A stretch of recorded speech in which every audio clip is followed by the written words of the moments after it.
दोस्तों, आज हम बात करेंगे अपने चंचल मन को कैसे बांध कर रखें।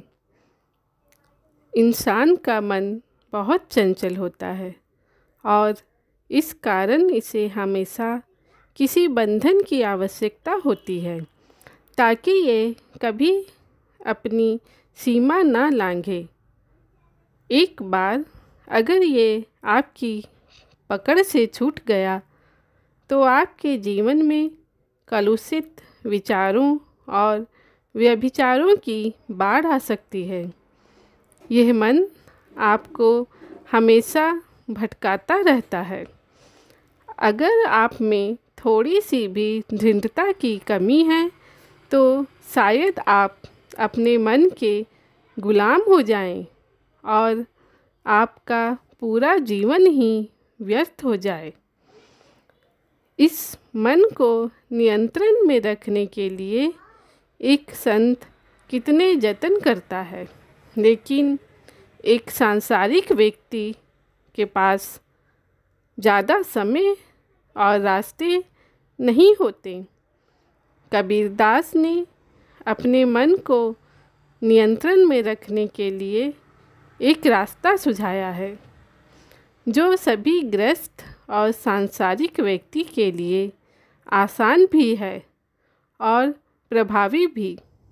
तो चलिए जानते हैं इस प्रसंग के जरिए कि वो रास्ता आखिर है क्या।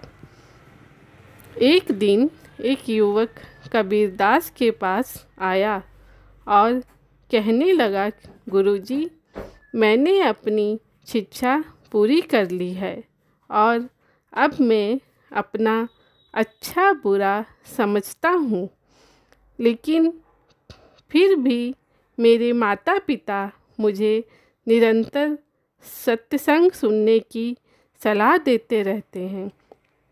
आखिर मुझे रोज़ सत्संग सुनने की क्या ज़रूरत है?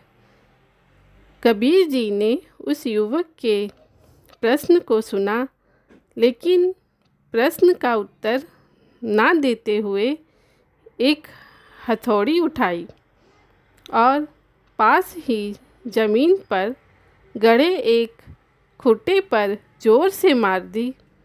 युवक उत्तर पाने का थोड़ी देर इंतज़ार करता रहा, लेकिन उत्तर ना मिलने पर अनमने भाव से वहाँ से चला गया।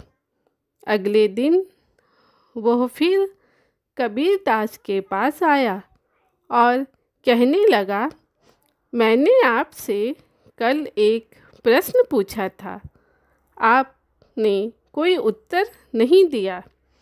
क्या आज आप मेरे सवाल का उत्तर देंगे? कबीर जी ने फिर उसकी बात सुनी, लेकिन फिर से जवाब नहीं दिया, बल्कि फिर से खूंटे के ऊपर हथौड़ी मार दी। युवक ने सोचा कि संत पुरुष हैं, शायद आज भी मौन में हैं। वो तीसरे दिन फिर आया और अपने प्रश्न को दोहराने लगा। कबीर जी ने जवाब देने के बजाय फिर से खूंटे पर हथौड़ी चला दी। अब युवक परेशान होकर बोला, आखिर आप मेरे प्रश्न का जवाब क्यों नहीं दे रहे हैं? मैं 3 दिन से आपसे एक ही प्रश्न पूछ रहा हूँ। कबीर जी ने उसे मुस्कुराते हुए कहा, मैं तो तुम्हें रोज़ तुम्हारे प्रश्न का जवाब दे रहा हूँ। देख नहीं रहे कि मैं क्यों रोज़ इस खूंटे पर हथौड़ी मार रहा? युवक कुछ समझा नहीं। उसने इस बात का अर्थ पूछा।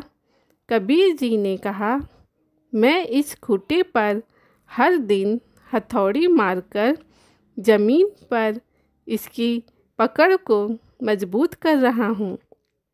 यदि मैं ऐसा नहीं करूँगा तो इससे बंधे पशुओं की खींचतान से या किसी की ठोकर लगने से ये खूंटा निकल जाएगा।